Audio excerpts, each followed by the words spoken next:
These are the 4 best, smartest, and most profitable businesses that you could start in 2025. As the co-founder and president of a $100 million business that has analyzed $5 billion worth of businesses over the past 5 years, I see every single day what kind of business models succeed and which ones fail. And based on the current markets, there are 4 business opportunities that I would personally go into if I wanted to start a $1 million business in 2025. Before we even get into the 4 business models of 2025, we have to go over what makes for a good business. There are 2 things that you should focus on when deciding what kind of business to start. The first is the buyer's income. The idea is sell to rich people. Go up market. Better to start with premium, high ticket, low volume than scale with small ticket and high volume.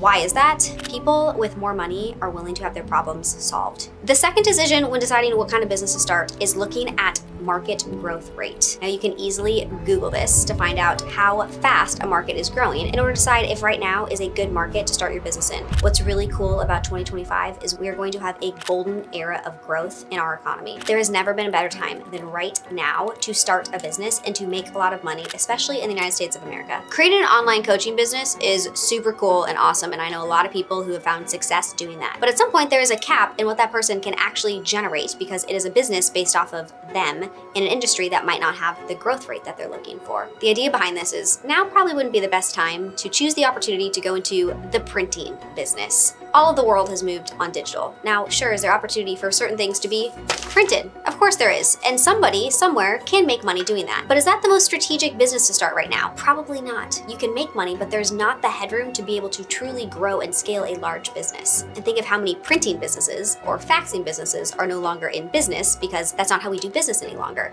If they would have chosen to go into the streaming business, there would have been tons of headroom. So this is the type of thought process that you have to have if you're looking to start a business that's going to scale in 2025. Because the growth rate is so important, let's go through these 4 best business models in order of how fast their markets are growing, starting with pet care. This one is unexpected, but the pet care market has been growing annually by 5%. So let's talk about some stats. In the United States, the pet care market is expected to grow from $151 billion in 2024 to $251 billion in 2030. So if you want the entry point for the pet care space, you should focus on high-end services like pet sitting, pet grooming, or premium pet treats. What's so cool about the pet care space is you're trying to solve the problem, not necessarily of the pet, but of the owner. So sure, you could focus on making the world's fanciest treat, but what problem does the owner of the pet have, and how do you associate your service, your solution, with that owner? Now, I think of all of the team members that are required to travel inside of our business, and some of them pay a hefty amount to send their beloved pooch to a pet hotel. And then the pet hotel has all of these additional services, all of these ways to be able to look at and watch the dog or cat, to be able to communicate with the dog or cat, and it is solving this huge guilt-related problem that my team member has because they can't be with their pet all the time or throughout the day. So if I was gonna cut out my piece of this industry, that's exactly what I would do. I would focus on premium solutions for busy business owners, busy moms, busy dads who can't spend time with their pets but feel very guilty about it. And that guilt will drive them to invest and spend more money on their pets and making sure that their fluffy little loved one is well taken care of throughout the day. If I was looking to create a business, I would lean into the guilt that pet owners have about not being with their pets. The wildest types of products have been created for pets in the last decade. Everything from snout soothers to spa treatments where pets actually have cucumbers on their eyes. There is so much money to be made as the urbanization of the United States continues to happen. People live in smaller homes, smaller apartments. They are busier and have more demands, therefore cannot be with their precious pooch, but want to be able to provide their most beloved family member with something that removes their guilt and treats their pet. The second strongest business opportunity for 2025 is in the health and wellness space. The health and wellness industry is a gold mine for new businesses with a projected compound annual growth rate of 8.6%. I know this to be true because one of our primary investments inside our ventures business is in the health and wellness space. We made a small investment 3 years ago in a business that was generating $2 million, and this year that business will do over $100 million. Why? People care about their health. Longevity is not just a trend, demand. It is something that people prioritize in a post-pandemic world where we feel like the healthcare system failed us. Consumers want better information, more data about themselves, and more options that they truly understand, where they're actually in control of how they feel and the future of their health. With the traditional healthcare system failing us during the pandemic, if you love the health and wellness space, you no longer have to use that you don't have a degree as your barrier to be able to start a business in this space, because you have access to real-time information that doctors have access to.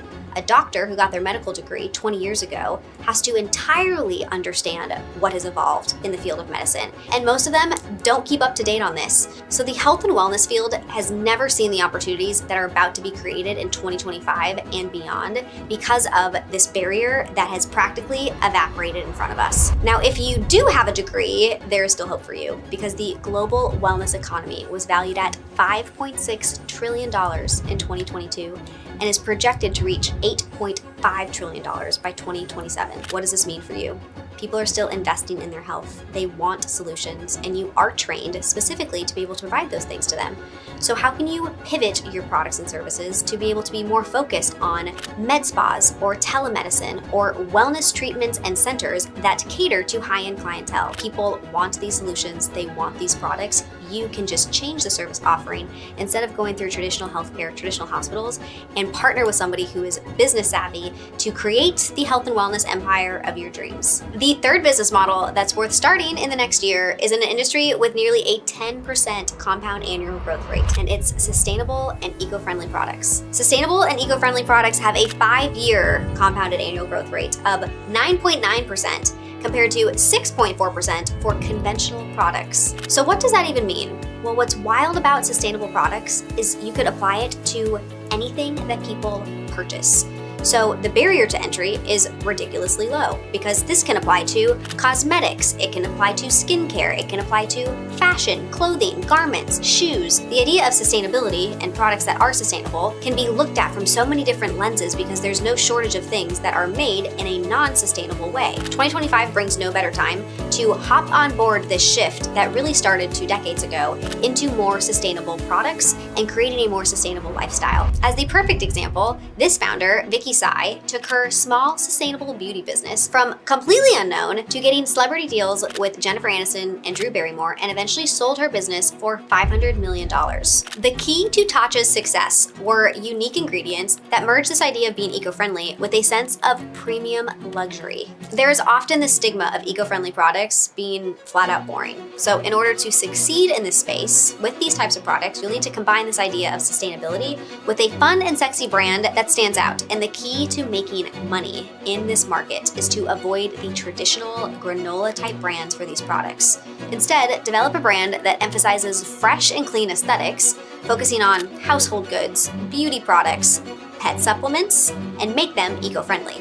Finally, we have the largest, fastest growing market where I would recommend starting a business in 2025. The demand for this kind of business is expected to reach a value of around $10.2 billion by 2030, with a compound annual growth rate of 14% from 2022 to 2030. And it is social media consulting, specifically for businesses, not creators. I work with thousands of business owners, and what I know is they know nothing about social media. They don't know how to leverage it in their business. They normally hire somebody who is very junior, and just because they think that they're young, they think that they understand how to communicate on social. Social has evolved so much over the last 15 years, and you can no longer have your cousin, your nephew, your niece, your daughter just handle your social media and have results. You need somebody who actually knows what the heck they're doing. If I was actually starting a business in this space, I would niche down so far. I would pick one industry and I would pick one platform. I would not just do social media, because Instagram is very different from YouTube, is very different from TikTok, Twitter, X.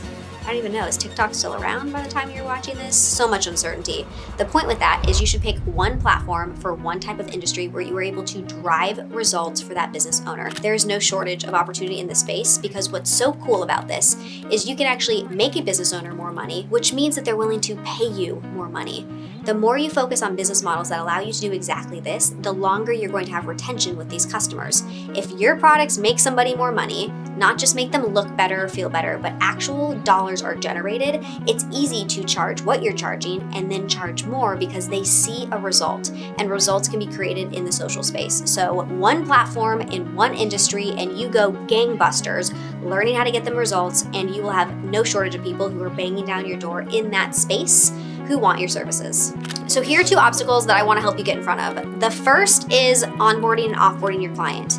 Yes, you might be fantastic inside the application and posting the content, but if you were so great as a technician in the platform, you might not be great on setting expectations and communicating what the process is for no longer utilizing your services. You will get more business and create more confidence in the person that you're doing business with if you have a dialed-in onboarding plan and a dialed-in offboarding plan. And you can even talk about the offboarding plan when you onboard them, just so that they know that they're not going to be held hostage by your business, and your primary responsibility is to set them up for success. That is how you gain trust with the business owner. The second potential obstacle that you might run into is talent acquisition. There are so many different ways that you can try to solve this problem. Most people, when they start a business like this, think that they should offshore the talent. And I would strongly recommend that until you have fantastic processes that you can prove work and that you can prove can be duplicated over and over again, I wouldn't recommend bringing on offshore talent, because it is going to create more of a lag and you're cutting a corner instead of really understanding what is working and what is not working